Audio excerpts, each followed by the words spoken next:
Welcome, everyone. Welcome to Sugar House Park, the Grace on Fire. I am interviewing today a quite astounding woman in our community, the Salt Lake community. Sandra Malborn has been a leader of the community since I can remember, since she moved here from Hawaii, 1996? Yes. 1996. She has been a leader in the community in so many ways, so involved in so many things, and I am so grateful and so honored to have her here with us all to talk to her and find out a little bit more about this quite amazing spiritual leader of our community. So let's all give just a really warm and gracious welcome for Sandra Malborn.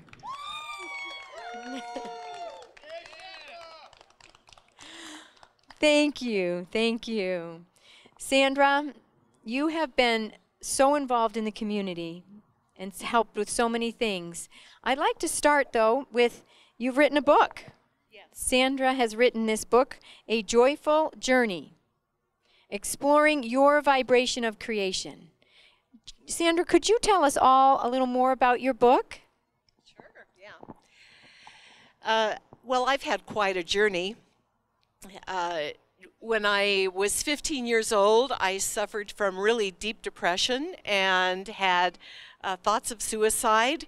And over the years, that has actually continued. Many times thinking, I want to check out.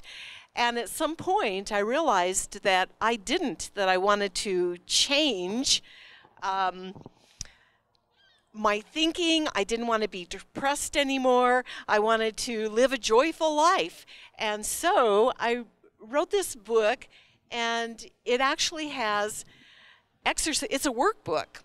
And I share with you lots of exercises that I've used over the years to change my paradigm, my thinking. And so when I tell people I've been depressed and suicidal, they don't believe it of me, but I have. So I'm just here to say that that can be changed. And now my life is so happy. I love my life. I never think of checking out anymore. So, woo! Thanks. Thank you, Sandra. And I know Sandra personally. I have read the book myself. It is fabulous. I recommend this book to everybody, whether you're feeling depressed or not. This is a beautiful book. You also have a CD that goes along with it, correct? She also has a CD that goes along with the book. So you are the spiritual leader of Unity, and you've been involved in Unity in many, many ways. Tell us, how long have you been involved with Unity of Salt Lake City? Well, I've been involved in Unity since the 1970s. In 1975, when I was 25, as a matter of fact, I started going to Unity, discovered it, and love it, and I've never left. I moved here in 1996, and of course, I sought out a Unity with expectations of coming to a really small center and discovering that it was actually a large spiritual center, and I was just thrilled. So I've been the spiritual leader for 3 years, coming up on my third year, and actually an associate spiritual leader since 2004, when I became licensed. So I love Unity, and it's quite the adventure for me being the spiritual leader. I've learned so much, and I've grown so much, and I love working with people, and most of all, I love sharing the Unity principles. So that's the story on Unity. Sandra, yes. You have been very involved. I remember in 2000 you being a huge organizer of the January 1st New Year's meditation ceremony they had downtown. You have been involved in the Parliament of World Religions. She was a key player in the Parliament, such a key player that she wasn't even able to attend all the events because she was so busy attending to making sure dignitaries got rides and everything from A to Z. You were working on that for about a year. Yes, but locally.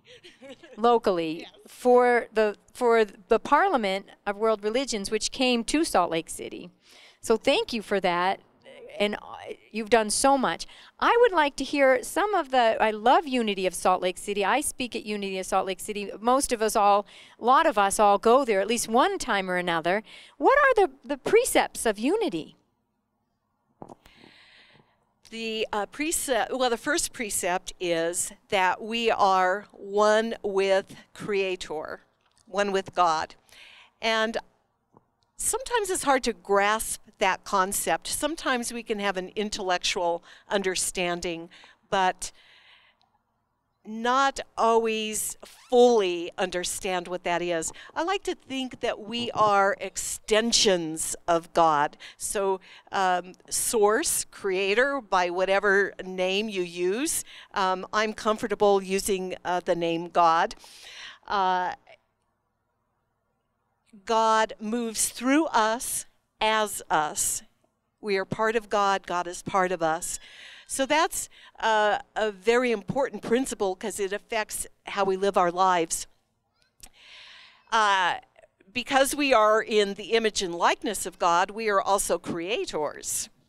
And how we create is through our beliefs, our thoughts, and of course, our words.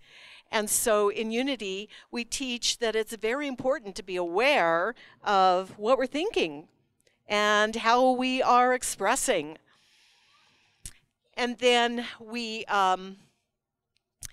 also believe that Jesus was our way shower. So he taught us how to live a life of love, compassion, and that was his primary message. So we want to follow in his footsteps.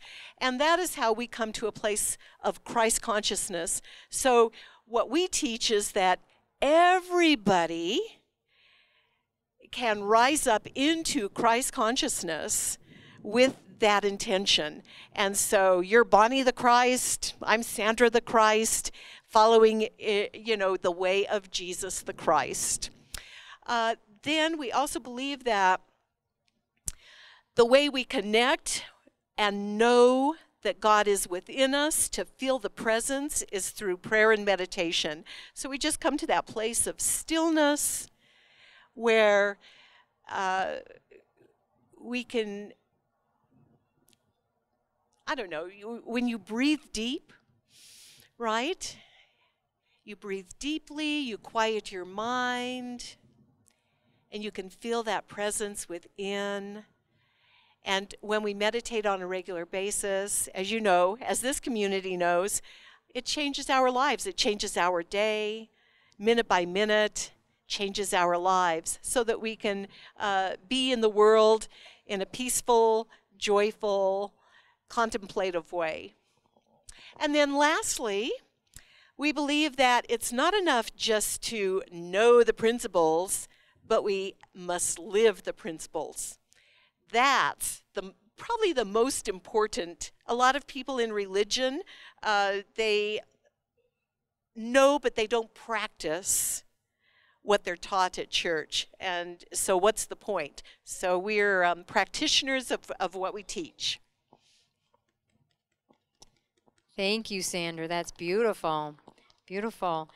I'd like to ask you, just going in line with what you had said, I want to know some examples how you walk your talk. I know you do because I know you. You've been a very dear friend. We met in 1996, probably shortly after you arrived. We've been good, very dear friends since. How are some ways that you do walk your talk? And I do know that you are very involved in charity and humanitarian projects. You've been involved with Center for Awakening, with our Costa Rica projects, with many of our projects to the Indians. And let me know some of the ways. Tell the world some of the different ways that you do walk your talk, because I know that she does. This is one woman on this planet that walks her talk. Okay, I'm blushing. Yes, I do contribute to several charities. I like having money. And you know why I like having money? Because of all the things that I can do with it to help others. And one of my favorite charities is Smile Train. When I learned that for a mere $250, doctors can fix a cleft palate of a child who lives in a third world country. And a child in a third world country with a cleft palate, it's hard for them to eat. They're not accepted into in society. They're rejected. And so once they have that surgery, then they're as good as new. They look just fine. They can speak. They can eat. And it makes $250 makes a huge difference in the life of this human being. And it's like, I can do that. And of course, Feed the Children, one of my favorites. And the Heifer project, I can't think of the name of it right now, but where I make a contribution and a woman can buy a goat or chickens or a pig or whatever, and so they have food to eat. Her family, it helps their family, and it helps the village. So if she has chickens, and she'll have the eggs, and she can sell the eggs, and anyway, in every way, it contributes to the well-being of an entire village. So also in walking my talk, I have to talk about radical forgiveness. I believe that forgiveness is the greatest act that we can do to show love. And I really like the idea of radical forgiveness, because in this situation, you are not looking at how you've been done wrong, but instead you are looking at the part you've played in a contentious situation, the part that you have played. And this is where you say, I'm sorry for any beliefs, thoughts, words, actions I've taken that have contributed to this situation. I'm sorry for that. Please forgive me. And I absolutely love you. Even to a person that can irritate, when we look at how they embody the Christ, look beyond whatever may irritate, and know that we are one with that person. And this person has wonderful qualities, and we get in touch with that, and we acknowledge that. And that can change a person when you let them know that you see them who they really are, who they truly are. And then you say, thank you. Thank you for having shown me how the part I played, and so that I can turn it around. It is so effective, so amazing, and I get to do that often, actually. So practice radical forgiveness. I love to do it. It's a wonderful practice. Thank you, Sandra. You embody forgiveness and love as just who you are. And yes, you have been involved in many charitable projects and things in our community and worldwide. So thank you for that, Sandra. My honor. I'd like to ask you one last question. What is exciting and new for you on your spiritual path right now in time and space? Barbie, did you come up with that question?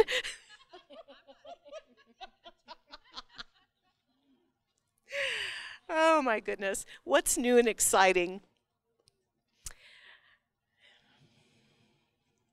You know, I think what's exciting, I don't know how new it is, but what's exciting to me is every time I go, aha, because I've had a deeper understanding of a spiritual concept, or when I've recognized that, wow, I've come a long ways.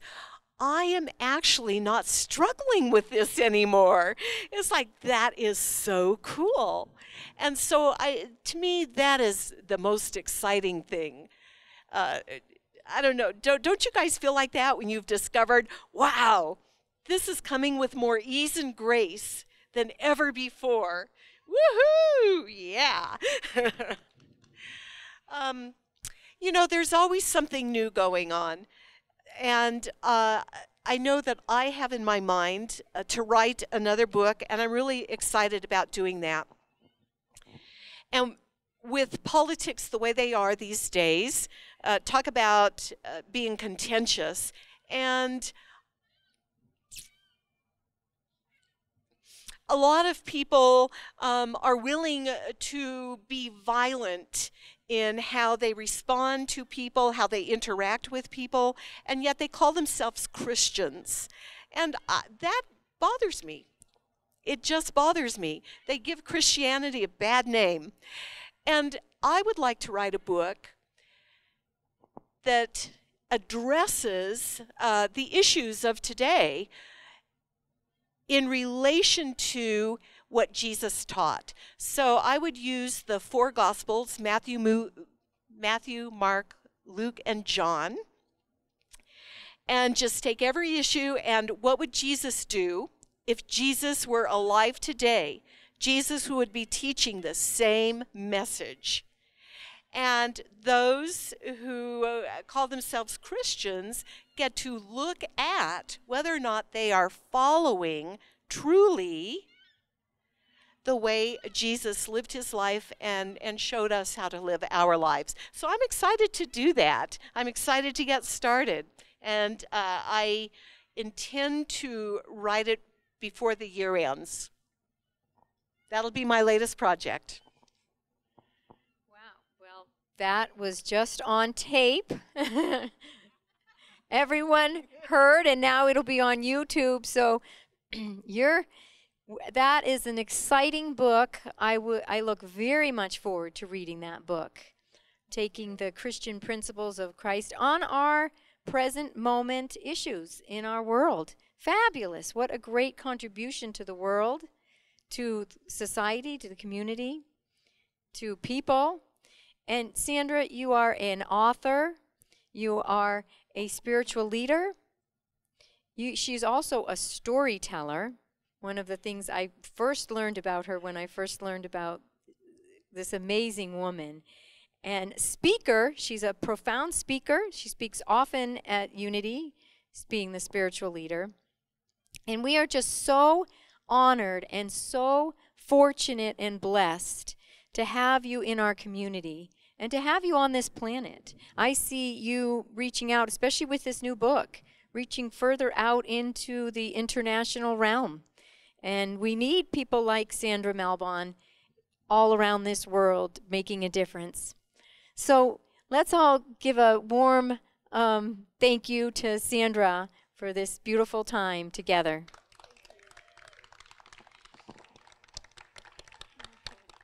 Welcome, everybody. Thank you all so much for being here on this blustery, windy, kind of chilly day. And this,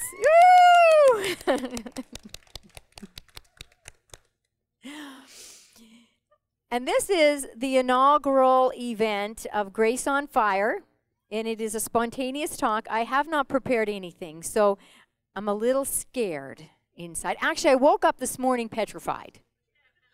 Panic in my heart, truly panic. And I was just like, okay, just feel it, Bonnie, just feel it all, fully feel it, don't push it away, just feel it. I'm alive. You see, I used to not want to feel afraid. I used to not want to feel sad. I used to think there was something wrong with me if I felt sad or afraid or down or anxious.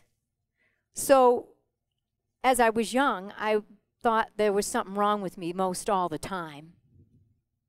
Pretty much a lot of the time. A lot of the time, because I grew up feeling a lot of anxiety. I still get anxiety.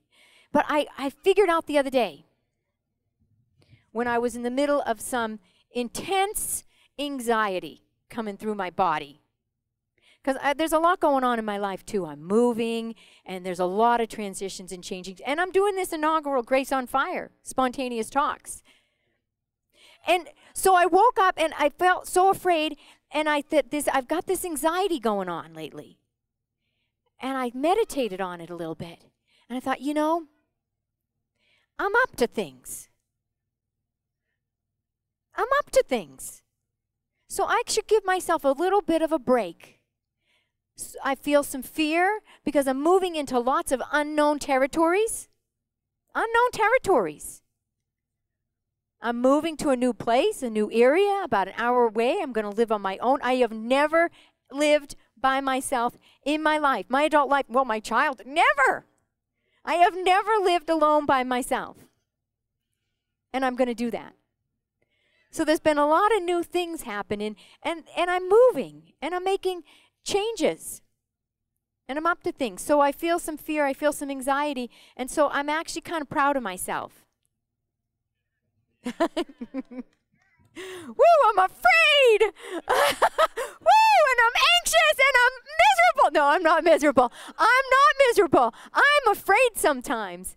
But you know what? I'm alive. I realize, too, you know, there's that life force that's inside of us. And I tune in. I tune into it. I learned with Kripalu Yoga, which I started going. I ran off to ashrams at 16 to Kripalu Center in Massachusetts. And they taught you to, like, really go in and feel the aliveness. Sense the aliveness. Sense the aliveness. And I've come to find that that's who I am. That is who I am, that aliveness. And I'll tell you, when you're afraid or when you're anxious, go inside and feel it. You will feel that aliveness. You will really feel it. You will feel so alive inside. I was sick this winter. I had a flu. Oh, boy. It was not good. I hadn't had a flu since I was like in 3rd grade. I did so much meditating while I had that flu, and I would go in and I would feel this intense aliveness in me. Intense aliveness. I mean, I don't know if it was the healing energy or the power of my soul coming in full force to heal this flu. But I could feel so much aliveness and so much power, even though I also felt a little dead. The flu. But I was grateful to have that flu too. You know why? Because that flu made me really, really grateful for feeling healthy. Really, really grateful for feeling healthy. And sometimes we have to have a little contrast sometimes to feel grateful for what we have. It's not bad. The contrast actually helps us to get in touch with what we really want. Because when we're really clear about what we don't want, like being sick or being a lot of anxiety, and that's okay, because I can feel it. I used to push away every feeling inside of me. Push every feeling inside of me. I'd numb myself.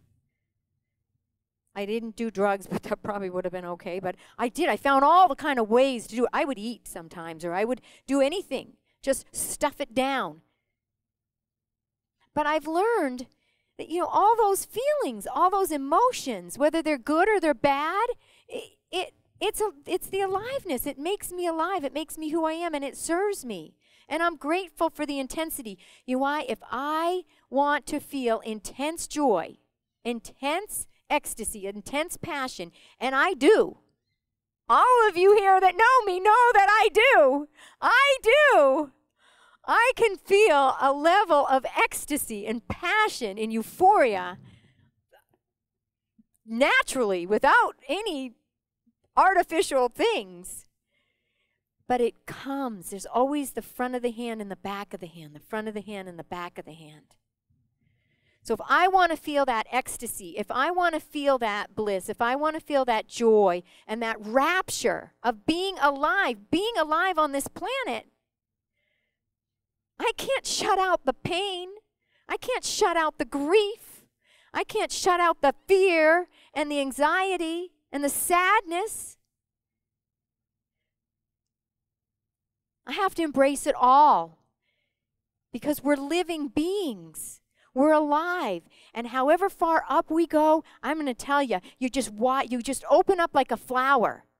You open up, when you open up to the ecstasy, you open up just as far to feeling everything. You just open up more to being alive. So yeah, you have to be brave. You have to be brave because you're opening yourself up to that ecstasy, to that aliveness, to living life fully. And you're also opening yourself up to feeling some deep, profound emotions that sometimes might not feel joyful and ecstatic. Grief, fear. And that's okay too, because we're alive, we're living, we're beings. And I just want to say to all of you that are here, and it's to anyone who's listening, if you're hearing my words right now, that is a synchronistic thing. Because the message is for you. If this is landing on your ears, it's not an accident. Nothing's an accident in this world. It's a synchronistic world. That you are so brave. So brave. So incredibly brave. Because I think coming to this world and being a human being, living a life as a human being, takes immense courage. Immense courage. And there are people that are living lives as human beings and they're up to a lot of stuff, making a difference in the world. Like Sandra we're just speaking to. She is up to a lot of big stuff, making a difference for the world. Thank God for the leaders. But it doesn't matter what you're doing, what it is you're doing. You are so brave to just be here on this planet now, living your life, doing whatever you're doing. And I would recommend an invitation. It's what I've lived by. It's one of my principles I've lived by my whole life. When I was a little girl, I had a poster on my room, and it was up on my walls, right above my bed. And I actually made it for my kids this Christmas. And it said, follow your heart and all your dreams will come true. What it didn't say, is you follow your heart and there may be some fear along the way. There may be some anxiety along the way. There may be some grief along the way. And you know what?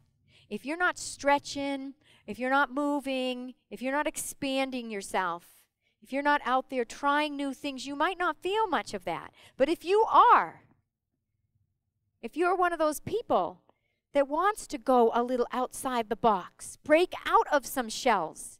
Now, it takes courage to break out of a shell. I used to be very, very shy when I was a little girl. Very shy, painfully shy sometimes. Now, here I am speaking. Grace on fire. So we all changed, but that that took some courage, and it took some overcoming some fear and living through some fear and not letting it stop me. So we're free and freer and freer and more free and more free and more free. Because to me, freedom is important. It's in our national anthem. The land of the free, the home of the brave. Free and brave. The land of the free and the home of the brave. Do you know why? Do you know why we need to, this is the home of the brave? You have to be so brave in order to claim your freedom. If you want to be totally free inside and follow that heart, follow your truth, your highest truth, moment to moment, because you know it might make some people mad. You might even lose some friends by following your truth in your heart. You could. You may get criticized by following your heart. There's a lot of things. You need to be very brave, very courageous if you want to follow your heart. Follow your truth. Moment to moment to moment. Because I'll tell you, it changes. I know for me, it changes. I'm going one direction, whoop, the other direction, whoop. I'm smiling because he knows. It's hard to keep up with me. I'm going, everybody's smiling.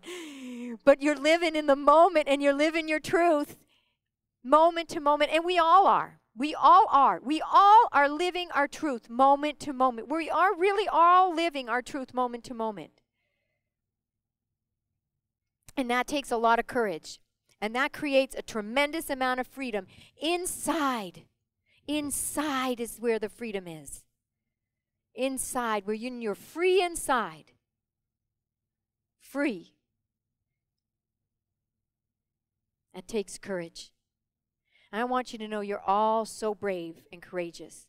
This isn't an easy thing to be human on this planet, now or any time. But it is transforming. This planet's transforming. This world is transforming.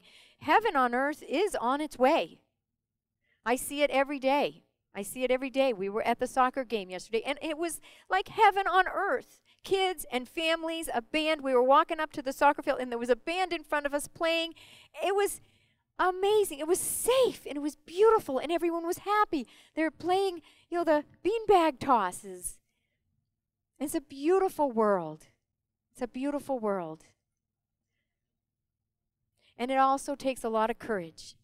And there's also a lot of tragedy. But we feel it. And we become richer, and we be deeper people from it. And we move through it. We don't back away. We don't push it away. We go through the fire. Through the fire. There was a fireman I knew, and he would get extreme panic before he'd have to fire. He did forest fires. And I said, of course you're going to get extreme panic. You're going right through the fire. Through the fire. I mean through the fire. Literally, he's going through the fire. And we all have to go through the fire. Our own fires. Our own fears. Our own shells. It always feels like a fire when we go through that. Big changes is a big fire. When we transform and we become bigger and we become grander and we express ourselves more, that's a fire. So I'd like to conclude with just congratulating you for all the fires that you have gone through in your life. And you've gone through a lot. And every time you go through, you become more expansive. It's like the butterfly. Every time that caterpillar goes through the chrysalis and becomes a butterfly, it's gone through a fire.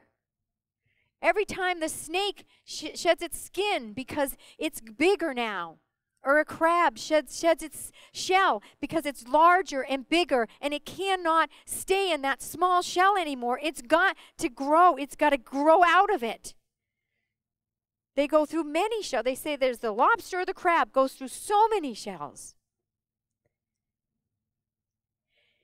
And you have been through many fires. You've broken through many shells just to be here on this planet and alive. Everyone does. Every child does. No matter how wonderful your life is, every human being has to face that fire many times, break through shells many times, and every time you're braver.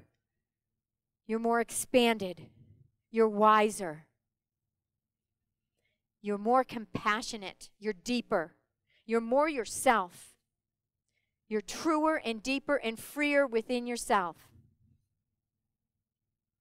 So I congratulate you, and I acknowledge you, and I love you for being yourself, for breaking through all those shells that you've had to break through and going through all those fires that you had to go through, because I know they weren't easy.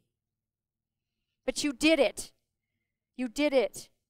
And you are brave, and you are courageous, and you are astounding. Each and every one of you. If you're hearing these words, or you're here and present, or you're hearing them through this telecast, you are brave, and you are astounding. And I acknowledge you, and I love you. And thank you so much for being here, for supporting me, and for listening. I love you. Namaste.